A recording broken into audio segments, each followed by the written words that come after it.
Chapitre 62 Les fondements de la paix sociale. Ilia marchait seul sur un sentier bordé d'herbes hautes. Le soleil descendait lentement, étirant les ombres et apaisant les couleurs. Il ne parlait plus à personne. Il pensait. La colère athénienne. Il avait longtemps cru qu'elle était une faiblesse. Une dérive. Une perte de contrôle. Mais en regardant la terre sèche craqueler à certains endroits du chemin, il comprit autre chose. La fissure n'apparaît pas sans cause. Elle révèle une tension accumulée. La colère est une conséquence. Jamais une origine. Dans réaction, il y a ré et action. Si il y a réaction, c'est qu'il y a eu action. Ilia s'arrêta près d'un arbre robuste dont les racines affleuraient le sol. L'arbre était droit, dense, vivant. Pourquoi celui-ci ne se brise-t-il pas? Parce qu'il reçoit ce dont il a besoin. Eau, lumière, espace. Il n'a aucune raison de lutter contre le sol qui le nourrit. Alors pourquoi les Athéniens luttent-ils contre le système qui les entoure? Parce que leurs besoins essentiels ne sont pas assurés. Pas seulement manger. Pas seulement dormir. Être digne. Être reconnu. Être utile. Avoir une place. Ilia reprit sa marche. Éviter la révolte ne consiste pas à renforcer le contrôle. Cela consiste à supprimer les causes de la frustration. Un Athénien correctement enraciné n'a pas besoin de tout renverser. Il observa un groupe d'arbres différents, certains élancés, d'autres plus trapus, partageant le même espace sans se détruire. Ils ne se ressemblent pas. Pourtant ils coexistent. La diversité n'est pas un problème. L'absence d'équilibre l'est. Il comprit alors que les grandes valeurs athéniennes restaient incomplètes si elles n'étaient pas incarnées concrètement.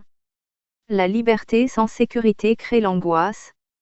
L'égalité sans reconnaissance crée la frustration.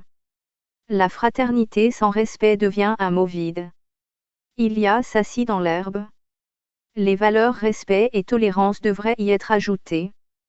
Pas comme des slogans uniquement, mais comme des conditions structurelles universelles. Respecter, c'est reconnaître la limite. Tolérer, c'est accepter la différence sans la percevoir comme une menace.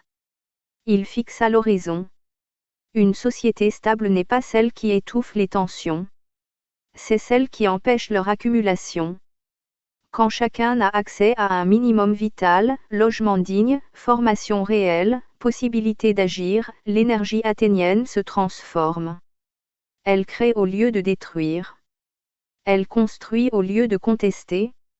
La paix sociale n'est pas un miracle moral. C'est une conséquence logique. Ilia passa la main dans l'herbe. Dans la nature, rien ne prospère durablement en privant totalement le reste. Même les prédateurs maintiennent un équilibre. L'Athénien, lui, a rompu cette mesure. Il exige sans toujours redistribuer. Il concentre sans toujours irriguer. Et là naît la colère. Il inspira lentement. Offrir une vie décente n'est pas un luxe politique. C'est une mesure de stabilité. Si les besoins fondamentaux sont assurés, la tentation de tout renverser diminue naturellement. Pas par soumission. Par satisfaction. Il comprit que la véritable force d'une nation ne réside pas dans sa capacité à contenir la colère, mais dans sa capacité à rendre cette colère inutile. Il ferma les yeux un instant. Une société harmonieuse ne se décrète pas. Elle se construit sur des bases concrètes, accès, équité, reconnaissance, limites claires, liberté, égalité, fraternité, auxquelles il faut ajouter respect, tolérance, non pour embellir la devise, mais pour la rendre fonctionnelle. Il rouvrit les yeux. L'Athénium avance rarement par la force pure. Elle avance lorsque ses membres comprennent qu'ils n'ont plus à gagner en coopérant qu'en s'opposant. Et cela ne vient pas d'un discours. Cela vient d'un équilibre réel. Ilia resta là, silencieux. Il ne cherchait plus la formule parfaite. Il voyait le mécanisme. Supprimer les causes profondes de la frustration. Garantir les besoins essentiels. Maintenir des limites justes. Valoriser chaque place dans le tout. Alors la colère ne disparaît pas par peur. Elle s'éteint faute de raison d'exister. Et dans cette compréhension, il sentit que la solution n'était ni idéologique, ni émotionnelle. Elle était structurelle. Un équilibre à reconstruire.